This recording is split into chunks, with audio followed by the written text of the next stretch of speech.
Bonjour à tous et bienvenue pour cette nouvelle vidéo de cours sur le chapitre Action et force. Comme d'habitude, je vous propose de commencer par les définitions importantes de ce chapitre, notamment celle de la notion d'action. Lorsqu'un système ou un objet agit sur un autre système ou un autre objet, on dit qu'il exerce une action. Par exemple, lorsqu'un footballeur tape dans un ballon, il exerce une action sur le ballon. On distingue deux types d'actions. La première, c'est l'action de contact. Il s'agit d'une action qui est réalisée par un système sur un autre système lorsque les deux systèmes sont en contact. L'autre type d'action que vous avez à connaître, c'est l'action à distance. C'est un petit peu la même chose. Un système exerce une action sur un autre système, mais ces deux systèmes ne sont pas en contact.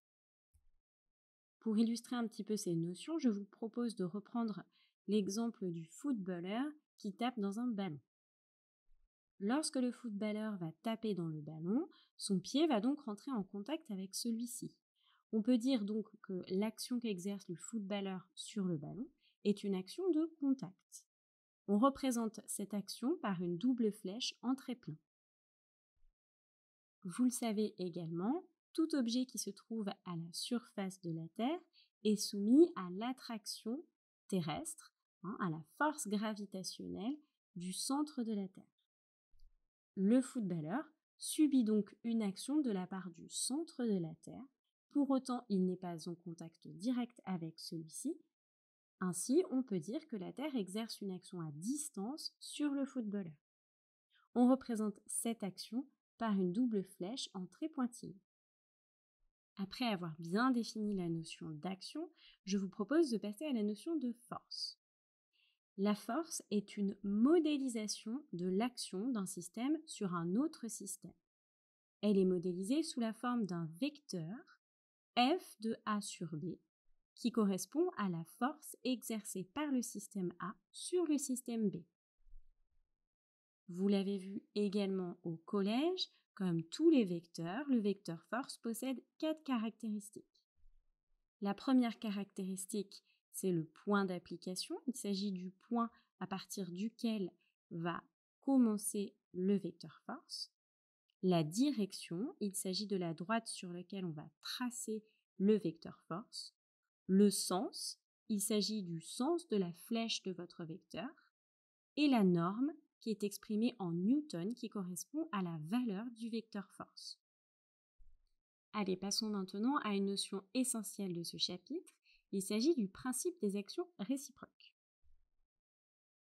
Alors, le principe des actions réciproques explique que lorsqu'un objet A exerce une action sur un objet B, eh bien, l'objet B va également exercer une action sur l'objet A. Les forces qui vont en résulter auront la même direction, la même valeur, mais vont être de sens contraire. Ce principe est vrai dans toutes les situations. Lorsqu'un système A exerce une force sur un système B, eh bien le système B exerce réciproquement une force qui aura la même direction, la même valeur, mais qui aura un sens contraire. C'est la raison pour laquelle, en mathématiques, on écrit F de A sur B est égal à moins F de B sur A. Le signe moins veut simplement dire que le sens de cette force est contraire à l'autre. Je vous propose d'illustrer un petit peu ce principe par un exemple avec une nageuse qui cherche à se projeter en s'aidant du mur de la piscine. La nageuse va donc exercer une force sur le mur de la piscine pour pouvoir se projeter en avant. Elle va arriver à se projeter en avant puisque le mur va lui résister. Si le mur de la piscine résiste à la force qu'exerce la nageuse sur celui-ci, ça veut dire que le mur de la piscine exerce également une force sur la nageuse. On peut donc dire que la nageuse exerce une action sur le mur de la piscine, que le mur de la piscine exerce également une action sur la nageuse. Ces deux actions sont des actions réciproques.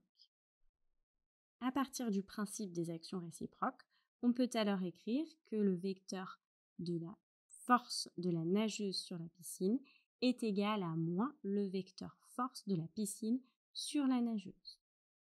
Et pour la fin de cette vidéo, je vous propose de voir plusieurs exemples de forces. Je vous propose de commencer par la force d'interaction gravitationnelle. Lorsqu'on a deux objets A et B qui ont respectivement une masse MA et MB et que ces deux objets sont à distance, eh bien chacun des deux objets exerce sur l'autre une action à distance représentée par ce qu'on appelle la force d'interaction gravitationnelle. Les actions qui sont exercées respectivement par A et par B sur les objets A et B sont deux actions réciproques qui sont représentées par deux vecteurs force. D'après le principe des actions réciproques que nous venons de voir juste avant, vous savez que les deux vecteurs force qui représentent les actions réciproques ont même direction. C'est ce qu'on voit dans le tableau qui s'affiche devant vous.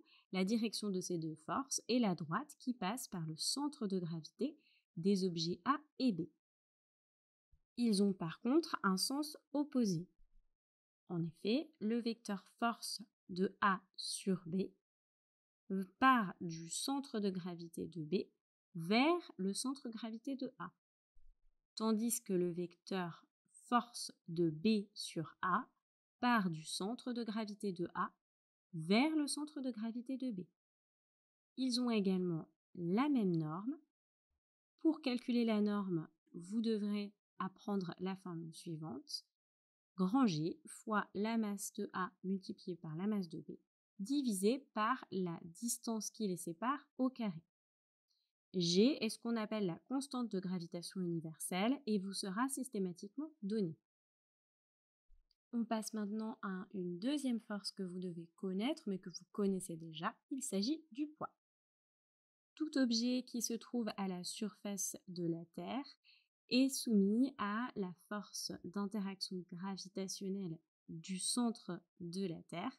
C'est la raison pour laquelle tout objet reste à la surface de la Terre. Ainsi, tout objet qui se trouve à la surface de la Terre va subir une action à distance qui va être exercée par le centre de la Terre, et cette action à distance va être représentée par la force d'attraction notée vecteur P, qu'on appelle également le poids. Je vous propose, comme pour la diapositive précédente, un petit tableau qui détermine toutes les caractéristiques du vecteur poids. Pour ce qui est du point d'application, je ne l'ai pas noté, mais il s'agit bien évidemment du centre de gravité de l'objet qui va subir le poids ou l'action de la Terre sur l'objet. La direction, eh bien, elle est verticale. On peut aussi dire qu'il s'agit de la droite qui passe par le centre de gravité de l'objet et le centre de gravité de la Terre. Le sens de ce vecteur poids, eh bien, il va du point d'application, c'est-à-dire du centre de gravité de l'objet qui subit la force, vers le centre de la Terre, puisqu'il s'agit d'une force d'attraction de la Terre.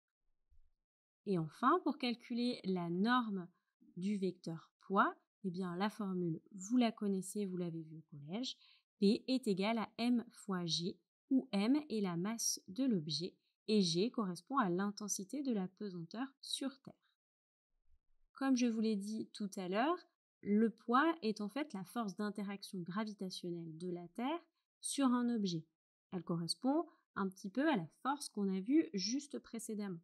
On peut donc faire un petit rapprochement entre les deux formules, celle du poids et celle de la force d'interaction gravitationnelle, et on peut donc se rendre compte que petit g est en fait égal à grand G, qu'on a vu tout à l'heure, multiplié par la masse de la Terre, divisé par la distance qui sépare le centre de la Terre de l'objet, c'est-à-dire le rayon de la Terre au carré. Je vous invite à reprendre le petit épée qui a été fait en classe pour clarifier un petit peu les choses si c'est un peu flou pour vous. Voici maintenant un autre exemple de force. Il s'agit de ce qu'on appelle la réaction du support. Lorsqu'un objet est posé sur un support, il exerce une force sur le support. Le support va résister à cette force et va exercer une action de contact sur l'objet qui va être représentée par une force qu'on appelle la réaction du support grand R. Cette force a pour point d'application le point de contact entre le support et l'objet. Et pour ce qui est de la direction de cette force qu'on appelle réaction du support, eh bien celle-ci est verticale. Voici le dernier exemple de force que vous avez à connaître. Il s'agit de la tension d'un fil. Lorsqu'on suspend une balle ou une masse à un fil, eh bien le fil en question va exercer une action de contact sur celui-ci qui va être représentée par une force qu'on appelle tension d'un fil. Le point d'application de cette force, eh bien, il s'agit du point de contact entre le fil et l'objet qui est suspendu. Et la direction, eh bien, la force de tension d'un fil va suivre la direction justement du fil.